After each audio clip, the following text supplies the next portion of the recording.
Hey guys, so today I want to go over the kettlebell swing, some basics, go over the proper mechanics of a kettlebell swing, but also go over some common errors and some ways to correct those errors. Alright, so the kettlebell swing, the two most common errors we'll start with are that people squat too much on the swing as opposed to hinging or deadlifting on the swing. And the second most common error is that people muscle it up, thinking of the swing more as a lift as opposed to what it really is a projection, a ballistic movement, right? So we're used to weight training, we're used to lifting weights. So kettlebells, you're not really lifting all the time, right? You're doing lifting, swinging, and getting some momentum behind the movements. So real quick, I'll go over how a proper swing looks, and then I'll break down the common errors. So from the side, I'm gonna start shoulder width distance. I'm using a 24 kilo kettlebell. I would say for most men, this should be around the standard. Women, somewhere between the 12 and 16. And if you're a beginner and you haven't messed with it, men should be using a 16 as well. But you wanna go heavy. You always wanna go heavy with a swing, and I would say with most kettlebell movements, you wanna go heavy. And the reason for that being is because you're working a very functional movement. And so you're using a lot of muscles all together. It's not like when you're on a side bench machine or something like that and you're doing an isolated muscle. It's totally different. You're using a bunch of muscles at the same time. You need to do a heavy weight or it's kind of useless, all right? So we're gonna start for 24 kilo. I'm gonna make a triangle formation, right? My feet are shoulder width distance and the kettlebell's around the triangle distance away from my feet.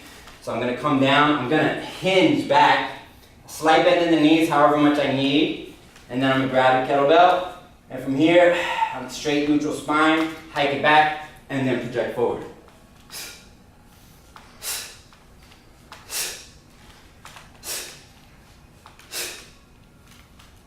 From the front, same thing, shoulder width distance,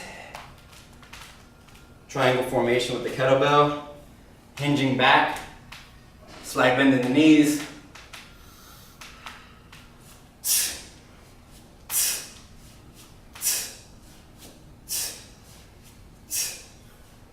and then park it down safely. So if you saw when I did the swing, again, going back to the squat versus hinge. So the squat, when I come down for a squat, I'm getting a triple flexion. I'm going hip flexion, knee flexion, ankle flexion. So I'm coming down, throwing my hips out, and then coming down for the bell, okay? So a squat, I'm getting a lot of bend in my knee, a lot of bend in my hip, a lot of bend in my ankle. A hip hinge, I'm getting most of the bend at my hip. I'm getting a slight bend in my knee, slight bend in my ankle. So squat is here, a hinge is here. Okay, so I'm hinging back. That creates a lot of extension on my hamstrings, glutes, and back muscles. That's what we want. We want to extend the posterior muscles so that when we finish, we project and tighten up hard style all those posterior muscles. That's what's generating the power. That's what the swing is working on, all together as one unit. So again, squat, this is a squat. Hinge, this is a hinge. And so how much you bend your knee is really relative to your flexibility, right? So I have pretty tight hamstrings, so I might want to bend my knees a little bit more. Someone who has a little bit more extension here, maybe a little straighter on the legs. But as far down as comfortable that I can reach the bell and still not have my shin bones shifting forward, okay? So I'm drawing out my hips, slight bend in the knees, and that's where I want to go with the swing. The second most common error with the swing is the muscling up, okay? So again, like I said, people are used to lifting weights. They don't really think about projecting weights. So that's something you need to learn, or unlearn rather. So with the muscling up of the arms, if you go heavy, it's not going to happen as much, right? Because if I'm going heavy on this and I try to lift it, it's struggling. You see the wrists are acting all crazy, they're bending. I'm struggling, I'm shrugging. I can't lift this weight. I can't do this front raise. But most common in the gym, you'll see this. People think these are swings. So they're doing something like this. And that's kind of what they saw in a YouTube video. Hopefully they weren't watching this one, and hopefully they will. So you want to get the power from the posterior muscles to be doing the work. Again, if that's the case, and now I'm projecting, right, I can get that weight up easily. I can even do a one arm, okay? So don't lift, squeeze, and project through the back muscles, okay? If you feel like your shoulders are burning, you're probably lifting too much, okay? If you feel like my recommendation for women, 12 to 16 kilo, men 16 to 24 kilo. If you feel like you can't do those because it's bothering your arms, you're probably lifting too much, okay? So get more hip behind it, get some more glute contraction, okay? Other common mistakes are that people go too high with the kettlebell, okay?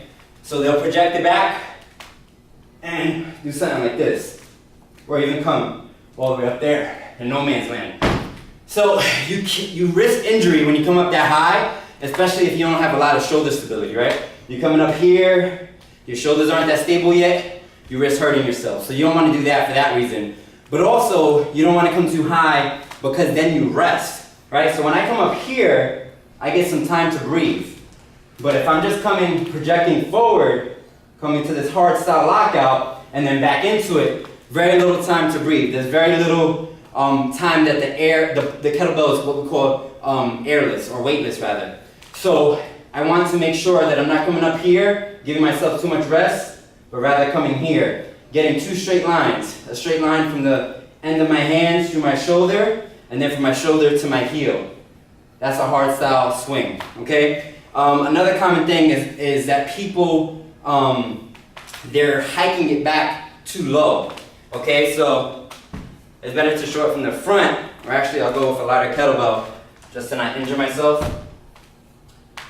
So they go too low. When you hike back a swing, imagine you're hiking it back to a quarterback, right? You got a football, hike it back to the quarterback. You're gonna do it nice and tight in between your groin, okay, inner thigh. That's where you wanna hike the kettlebell, all right? And make sure that your chest is out so your spine is neutral.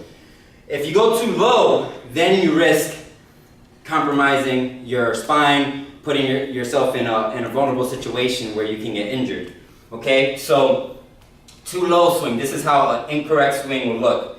So I'm going too low, and then I'm popping up. Going too low, popping up. And I see this all the time. People hurting the back. So a lot of pressure is going to the lower spine. So if you see from the side angle, incorrect swing, going too low, look at my spine.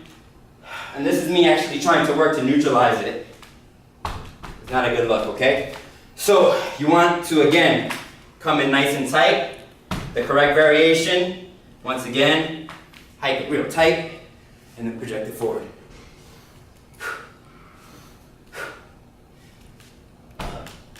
Cool, so that's some basics on the kettlebell swing. If you have any more questions, just contact me. Thanks.